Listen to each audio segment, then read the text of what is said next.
situation. He working. Yeah, I don't have no job. Welcome again to Work It Out with Mercy QUAYE. It's been a little bit, y'all. I had to finish up a couple quick things for my grad program, but now I'm back, and this is Work It Out with Mercy QUAYE, the show about what people do for work, at work, and what motivates us to move.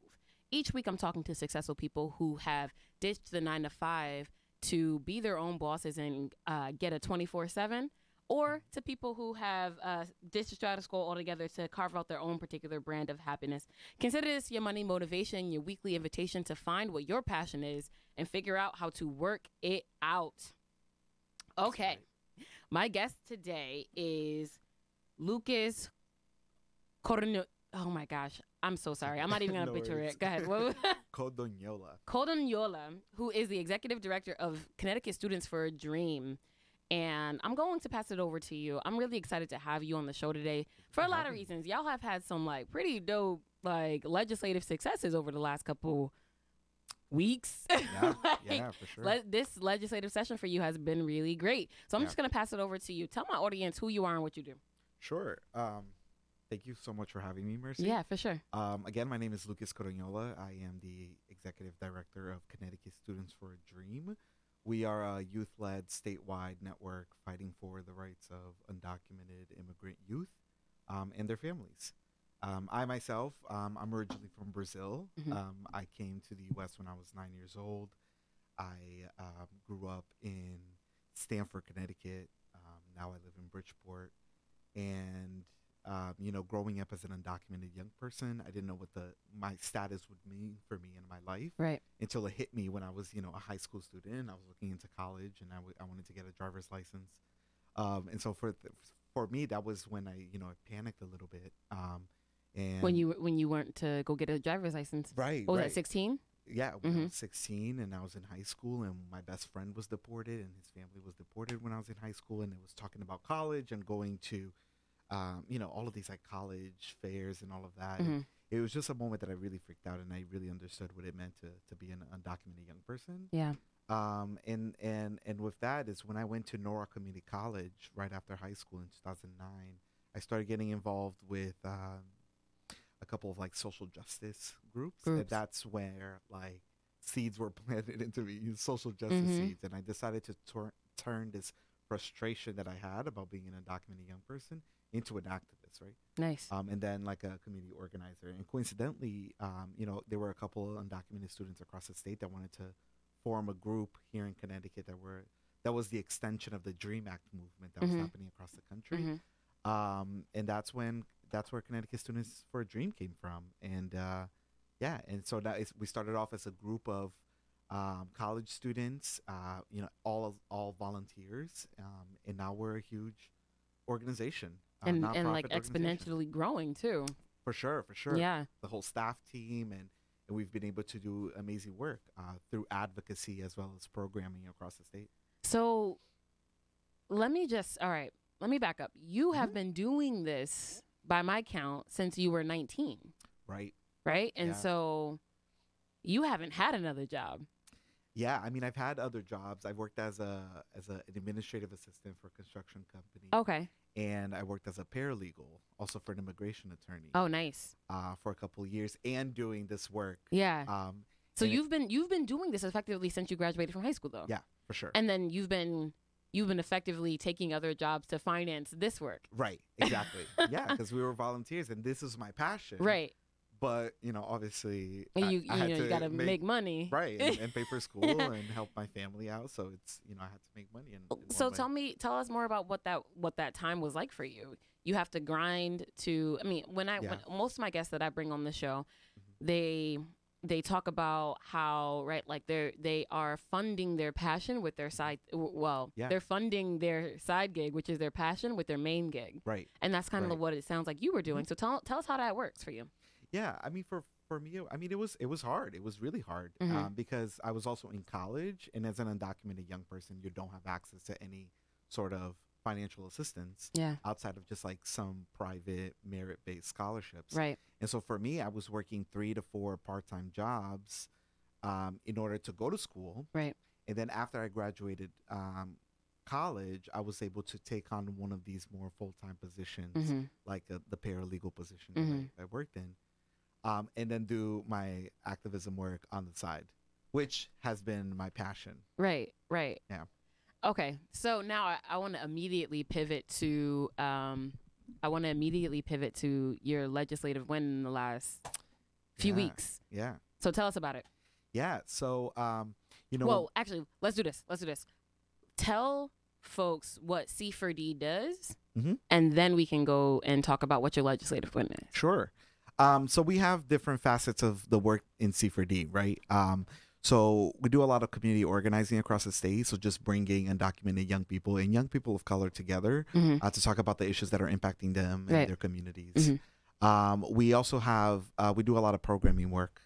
So we have a college access program where one part of the college access program is working with undocumented high school students to talk to them about college access and what it means about, going to higher education as an immigrant, but also doing some professional development work for educators and administrators on immigration issues. Right. And then the third aspect is it's the most public aspect of our work is our advocacy. So really fighting for the rights of undocumented people. Right. And for us, that fight and that advocacy has been around education equity for immigrant students.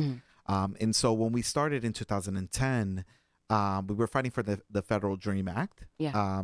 And when that failed in 2010, we pivoted towards like state policy. So we were part of the in-state tuition campaign in 2011 that allowed, undocumented students to be residents versus international students. Right. To be considered as in-state tuition. Right. As opposed to out-of-state tuition or international students. Yeah. And that opened a lot of doors for young people to go to college. For access to college. Yeah. And when we got that in 2011 and we started our college access program to demystify sort of college for immigrants, for the immigrant community, we saw that it was still really hard, right? Like especially with the cost of college.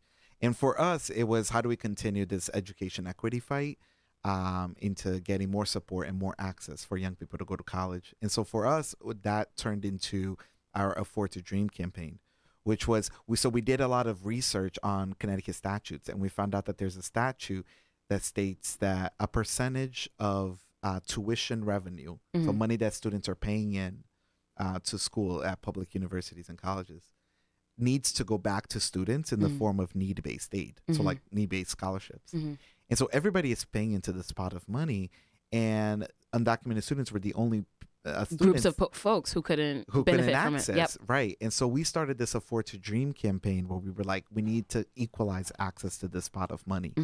And so we started in 2013 in drafting a bill and to get this passed. And when we started in 2013, we were called crazy. We were like, this is what is this? This is pointless. And we've been fighting ever since 2013. And this session in 2018, right, for 5 years later. That's 5 years and 3 short sessions, 2 long sessions. Yeah. And we've been building more and more support, a broader coalition. And this year was really beautiful to see a bipartisan coalition around it. And it was something that will benefit the state so much, right? And it will benefit, low income communities so much because it's equalizing access for everybody, and hopefully more young people are able to go to college, and this pot of money will get only bigger, right? Which means more help for obviously undocumented immigrants because it's going to be their only sort of access to any financial assistance, but for everybody else. Yeah. So it's monumental, and and I think that what's really beautiful about this is that obviously we worked with a lot of coalition partners or other organizations, but this has been youth led. Yes. Like it's been young people that are impacted by immigration status or impacted by sort of not being able to afford college, going up to the Capitol, getting to know who their legislators are, sharing their stories, and really being upfront about like demanding what the change they want to see. Right. That was the beauty of this campaign. Taking a pause for a second. On the Facebook video, we got Addis Castillo who is the executive director of Citywide Youth Coalition, who says C4D is a model for what effective community organizing can lead to. Hashtag community youth organizing. And then we got Kenneth Rivas, who just gave me like a couple of these on Facebook. Shout out. Everybody's really excited for your win because I mean, I think in the face of what's going on in the national landscape, it feels really good to know that Connecticut has a coalition of youth-led and immigrant-led and people of color-led or POC-led organizations who are actually moving the needle forward. Yeah, for sure. And so, okay, because this is the show about what people do for work and at work, I'm interested because at 19, you started a movement. You and like 9 other people around a Starbucks table started a movement. And how can people replicate that? Yeah, I mean, I wasn't the co-founder of the organization. I was actually recruited into the organization. So shout out to the co-founders. Camila, Carolina, Javi, Lorela, the folks that really started. But yeah, I think first of all, for me, it was really finding what my calling was. I know this sounds very cliche, but it's like really when you find what your purpose in sort of this world and your passion in this world, and it's, you know, how do you fight and to make, you know, your passion a priority in your life. And so for me, it was this is my passion. I want to do this for, like, I have a commitment to myself in doing this work, but also to undocumented young people in the state. What do I have to do in order to make this a priority? And for me, it was understanding how to, you know, have multiple jobs at once, understanding organizational structures. And when I got into this position and sort of leading the organization, I have to understand how, like, my position and my positionality, right? How do I give more access to undocumented young people to do this work? How do we build a sustainable structure that's going to be here for the long haul? So it's been a learning curve, and it still is a learning curve for me in this role. And my goal is to just, again, like, make this a priority in what I do. So, okay, you corrected me earlier, and I'm happy you did so. So you weren't one of the founders, but you were recruited into the fold. Tell me a little bit about, you know, the founding of the organization. I know I've spoken to Carolina, who has basically told me, right, it was her and a few people around a Starbucks table, and they got it going. And it went from kind of just like an initiative, like a thing that they were doing, to a movement, to a 501c3. Can you tell me about what that process looked like? Yeah. And how were you recruited? Yeah. Well, you know, when they wanted to start this group, right, they got in touch with some founding existing organizations to get this, but they also did outreach, right? And a lot of the times, like, we forget to do sort of outreach, and we don't prioritize outreach to find like-minded individuals. Exactly. That are some we're like, we want to do this thing, but I'm not going to talk to anybody about it. It's going to be me by myself. Right. And especially when it comes to, like, this nonprofit world, if you don't have a team and, like, a committed group of people that are fighting, like, it's not a business, like, it's not a sector where you have to, like, you can work by yourself. Right. And if you are working by yourself, you're not doing it right. I would be like, hashtag a little bit problematic. But hashtag a little bit problematic. Yeah. Well, that's real. That's talk, real. Right? That's real. So, like, I think that, you know, I think what I really admire about the work that Camila and Carolina have done is really being intentional about building a sense of community, right? Like outreaching to young people that are impacted, but also allies and people that to further the movement. Right. And so I think that's the beauty of it. It's like, how do you create that team? How do you create that community of folks that also prioritize this, right? Like, also see the importance and the value in what we're doing. Right. And once you do that, I think the other things will fall into place. Because you'll start thinking about, okay, it's not about me. It's about the movement that we're creating. It's about the community we're creating. So how do we make this sustainable? Right. And I think that by understanding that is what caused us to start thinking about, okay, how do we make this work sustainable?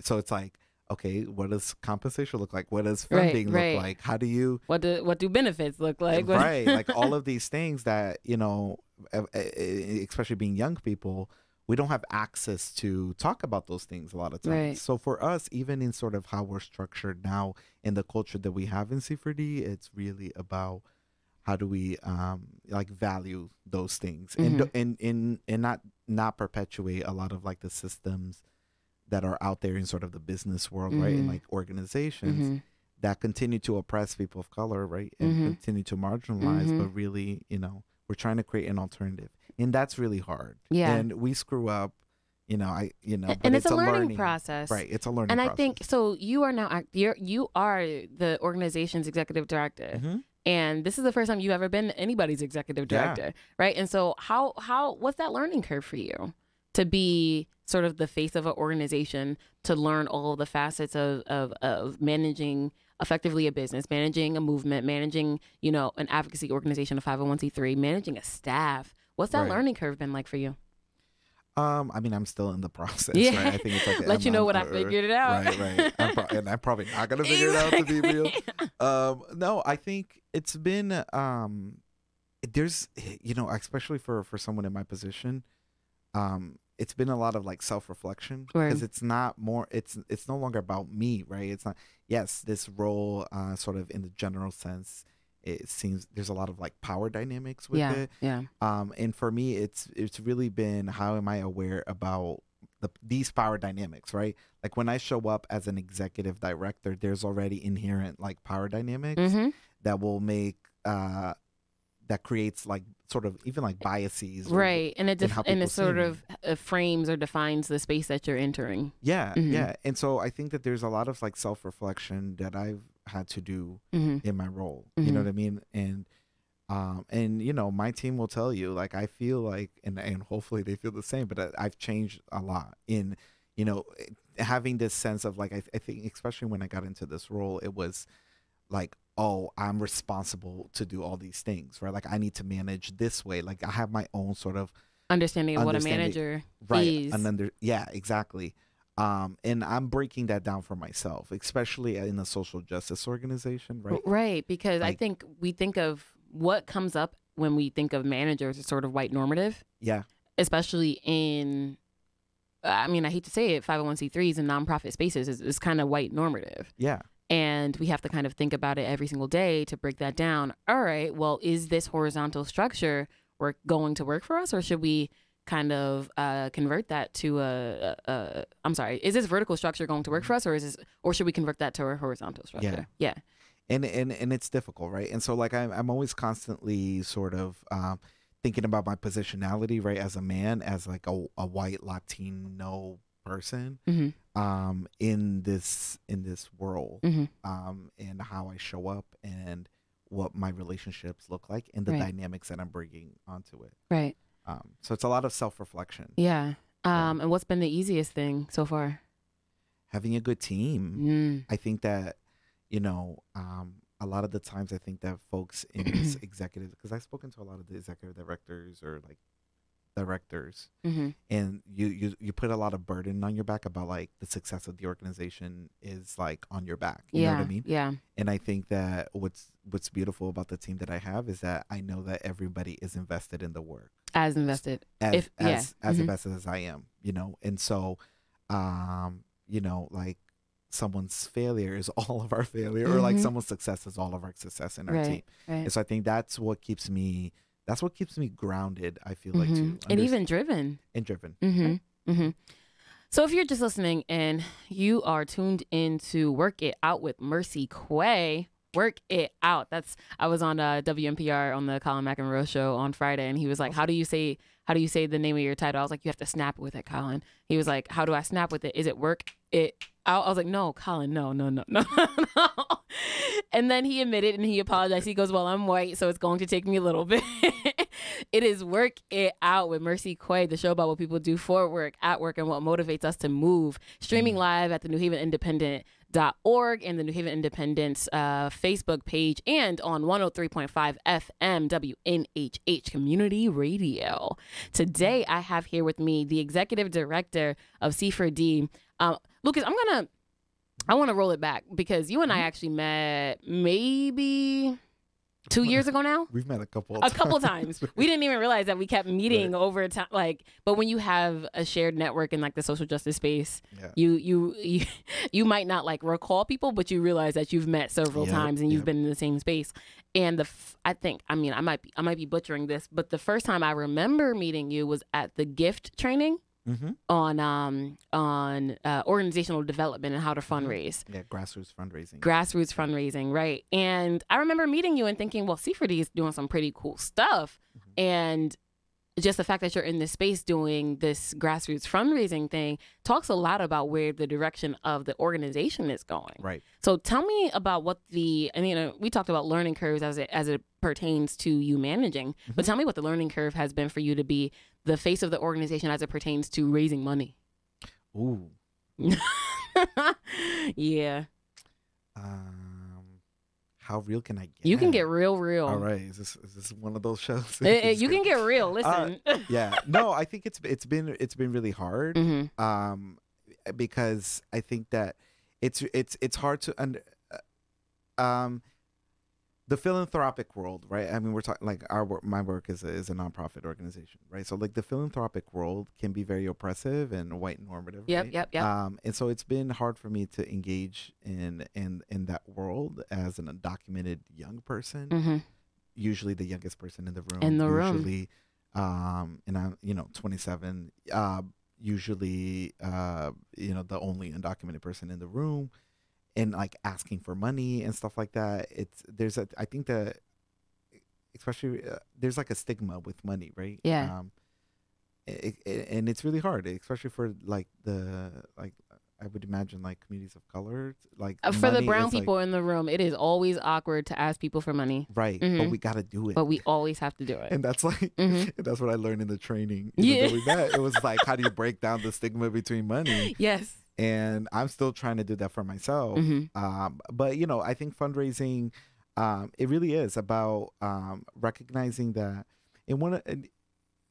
first of all, I think it's when it comes to like getting resources, I think it's important for you to know the resources that your community already comes with. You know, I think sometimes we think about like resource like just as money, right? But it's also time and people, right? And so like the people that want to volunteer, that's an amazing resource. That's a human resource. Human resources. So a lot of the times, even in fundraising, we're only thinking about the money, but it's like, how can we empower like young people or our community members to actually go and do fundraising on their own, right? And stuff like that. So that's something that I definitely want to, or I'm trying to figure out ways to encourage more in the organization, in our culture.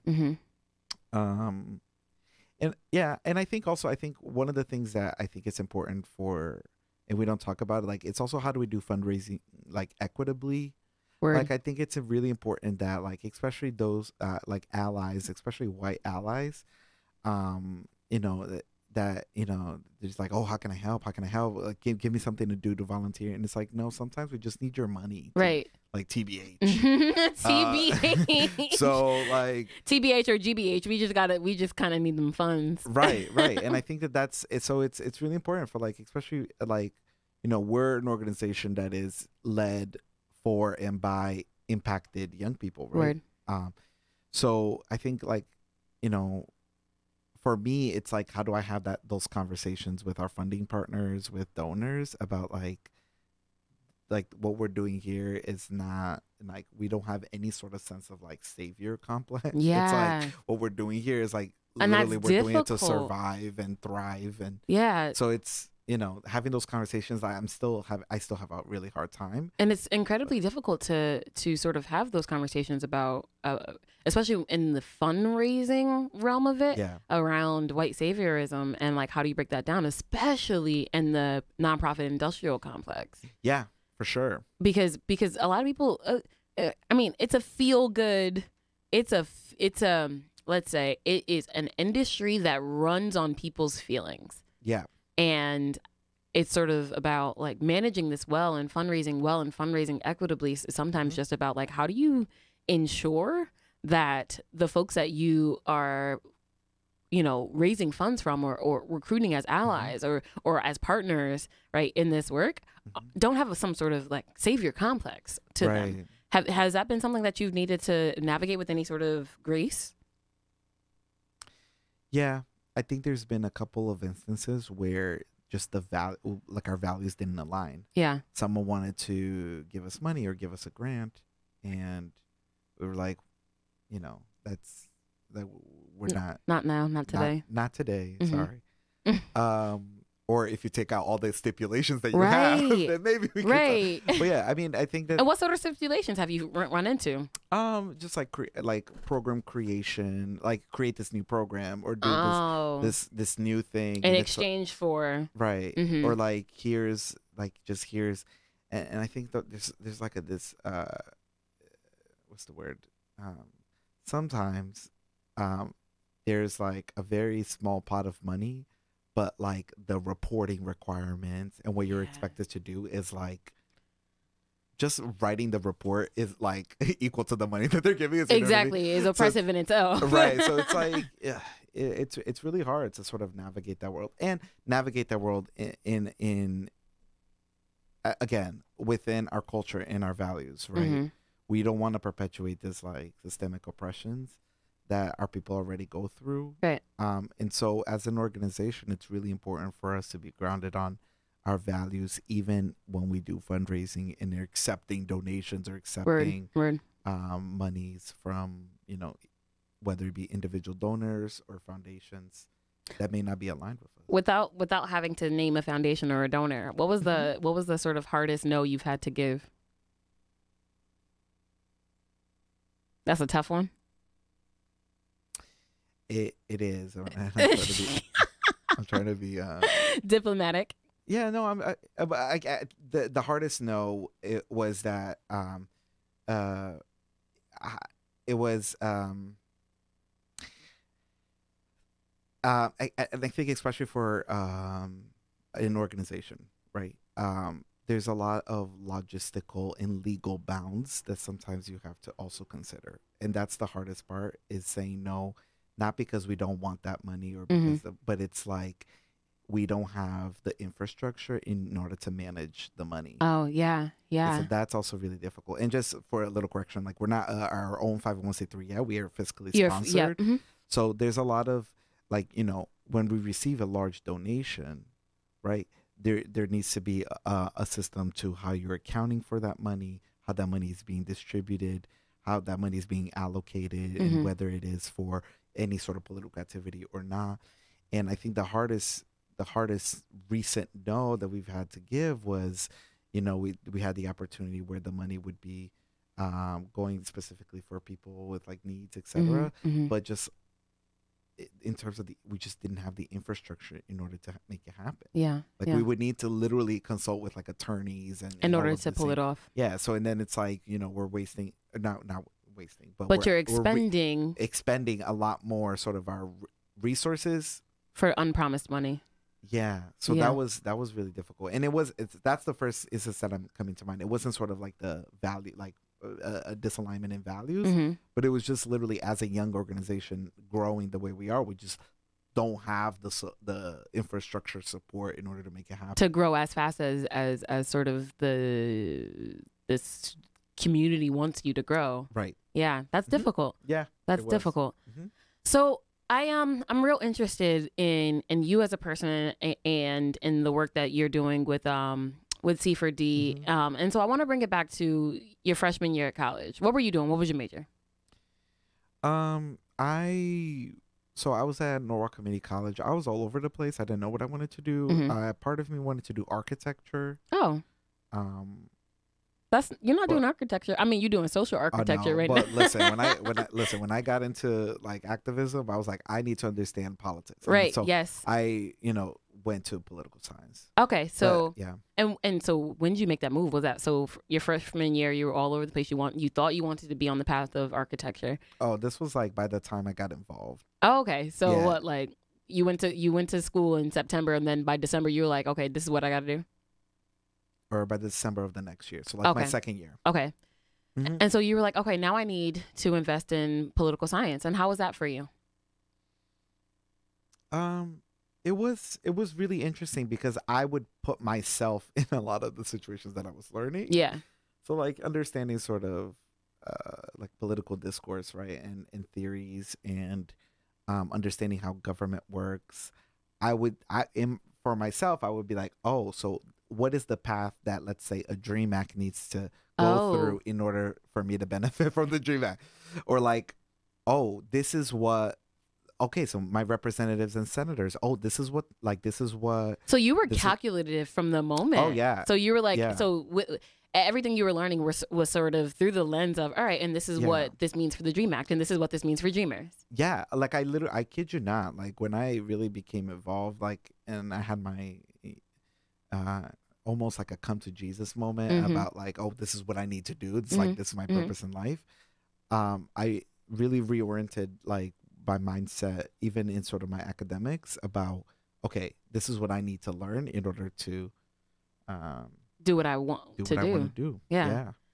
And so how did you become the executive director? When did that happen?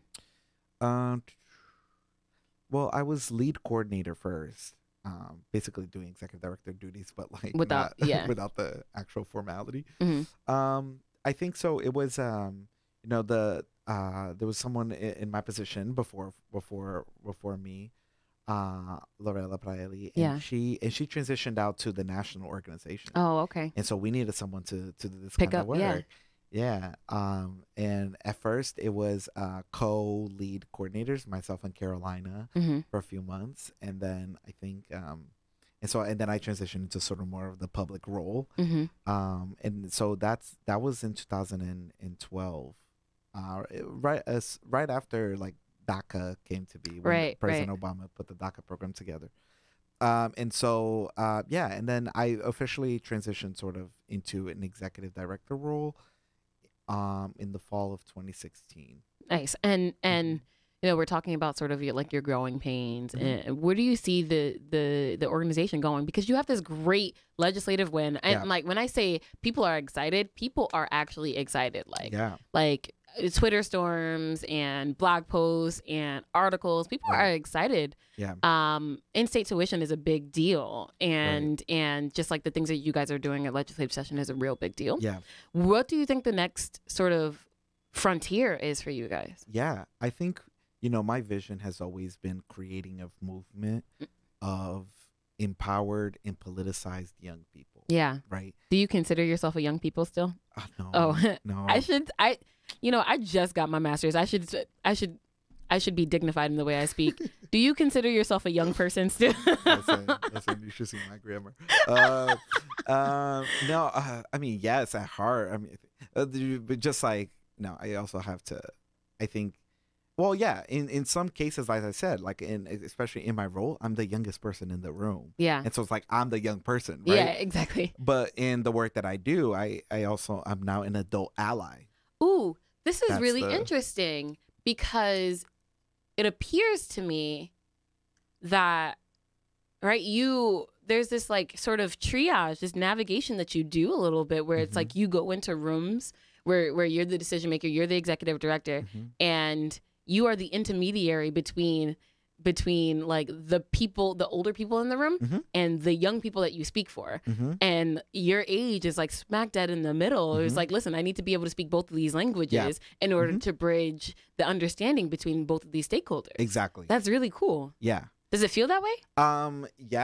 Yeah, for sure. And I think it's and there's a lot of pros and cons, right? Because I think what's really cool about that is that I can draw from my own experiences, right? In sort of in that in between, draw some experiences from like the young people that I work with, for the older folks to understand. Right.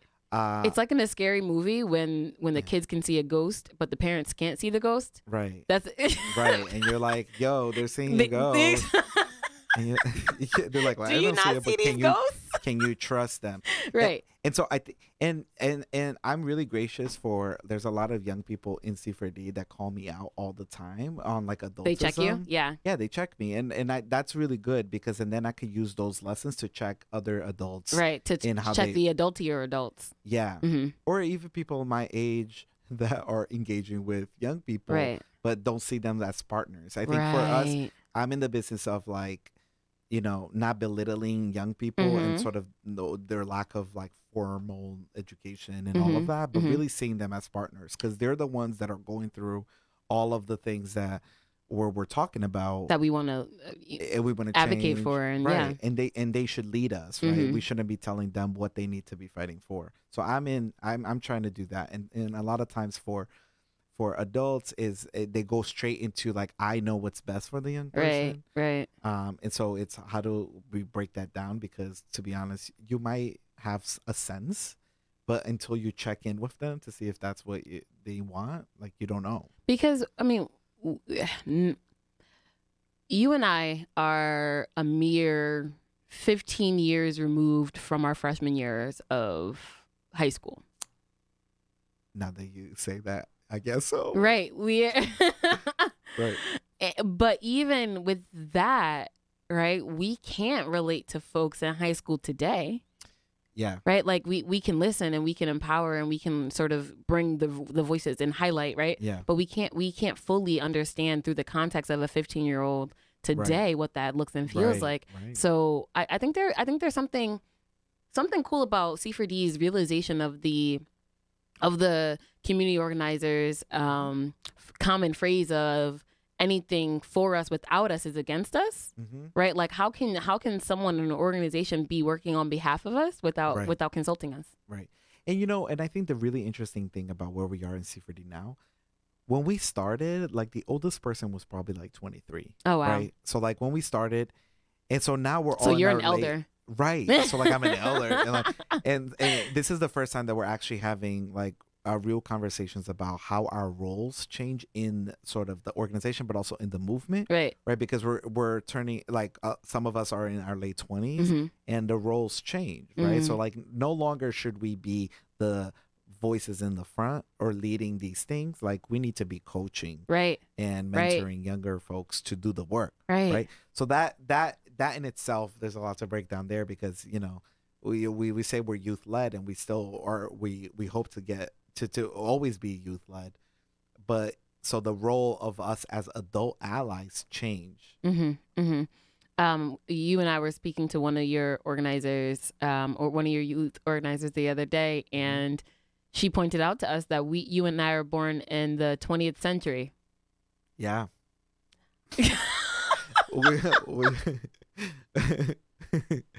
When she said that, I was like, wait. Doing the math real quick. My brain was like, excuse me?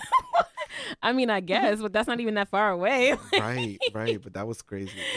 So I'm really excited. And so every at the end of the show, every time I bring a guest on, I try to get that guest to do a little bit of coaching. If people wanted to replicate what you've done, what would be the pieces of like the gems of advice that you would be able to give to them? I'm gonna look straight into the camera. Okay, sure. I was being very dramatic, but I'm not that kind of person. Yeah, you know what? I think it's all about the relationships you have, and if you're passionate about something, you need to be doing one-on-ones. Like build relationships with people that share the same vision as you. Especially in the times that we're living in. Right. I think we need it's very depressing times and oppressive, right? We need to be visioning. I don't know the difference between them or whatever. We need to be envisioning. We need to vision. We need a vision for the alternative. Envisioning is a verb. Look, see, this is the deficiency of people of color. Me and you sitting here struggling to Listen, I always say I'm an immigrant. English is my second language, so I say English is my second language too. That my first language is body, but I'm not actually allowed to say things like that. But I guess what I'm saying is that like the times that we're living in, we need to start visioning what is the alternative, right? Like what is the world that we want to create. Right.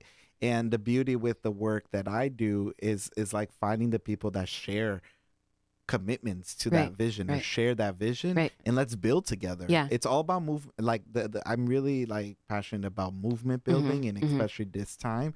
So it's really about like meet someone for coffee, dinner, drinks, whatever, and talk about the world that you want to live in. Right. And envisioning, that's what it is. Yeah. It is envisioning. Okay, yep. Great.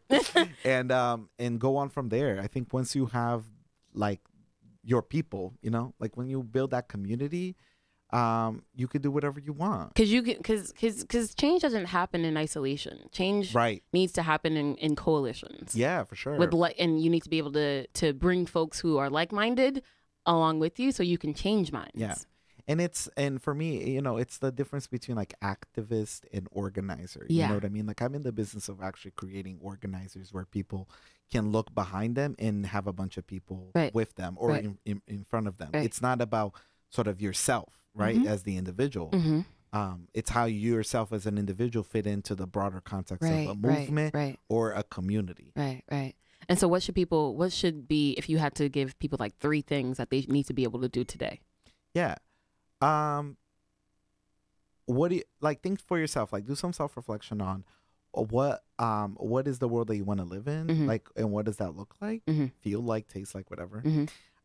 It tastes and- like chocolate, right, and strawberries. I just want like exotic fruit juices. Oh Like, my I want a gosh! guava So smoothie. guava, ooh, like mangosteen. that's what we're Oh gonna do dear after this. Lord! It is, and yeah, and talk to people about it. Like, you know, I think that this is the time. Like, you know, really, you know, we always say like, oh, I want to, you know, I see this, or like I want to, you know, hit up that person and really do it. Like, schedule commit. one-on-ones with folks, Mhm. sit down for coffee, and just talk about like your vision Mhm. for the word, for the world. That was like my Brazilian accent coming up. For the world and for your work too. Right. You know, I think that especially young people, we need to really think about sort of even in our identities as workers, right? Is also not in isolation. And I Mhm. think capitalism, right, makes us look just into ourselves and be really selfish about Mhm. our work. Mhm. But it's like, how do you like talk to people about what your aspirations are in terms of you and your work or whatever. Yeah. And talk to people about that, like, you know, and start like building that community and that coalition. Okay. And the last question that I try to Mhm. ask my guests is, what is the thing in this world or in your work that gets you worked up? It's a good one. Yeah, like ticked off, like. So I don't define this question for Oh. anybody. Like, what gets you worked up? People go ticked off, or people go Right. like, you know, what gets me riled up? I'm not gonna define it for you. What gets you worked up? What gets me worked up is. What gets me worked up is when you have the earning to grow, Mhm. like, and be the best that you can be, Mm-hmm. but you have this all these outside variables Mm-hmm. and external pressures that don't allow you to To realize it. realize it. That's what So gets me annoying. inhibitions, or I'm sorry, the inability to access the resources to realize your dreams. Yeah. That's beautiful. Thank you so much, Lucas, No for joining problem. me on Thank the you for show. having me. I am so you are listening to Work It Out with Mercy QUAYE, the show about what people do for work, at work, and what motivates us to move. Again, I apologize. I've been gone for about 3 weeks finishing my thesis and getting this master's done. It's all done. It's behind me now. I'm tired. But I'm trying to, you know, find what my passion is and figure out how to work it out. So that's just one of the things that comes with it. Next week, I will be talking to Doug Houseleden, who is a familiar name to many folks here in New Haven. As a director of transportation and parking here in New Haven. And in talking to him a couple of weeks ago, I realized that he didn't actually really go to school for this. He went to school for something completely different, and then realized he has a knack for this. And so I'm bringing him on the show to talk about this next week. Until next week, please, please, please find what your passion is and figure out how to work it out. Work it out.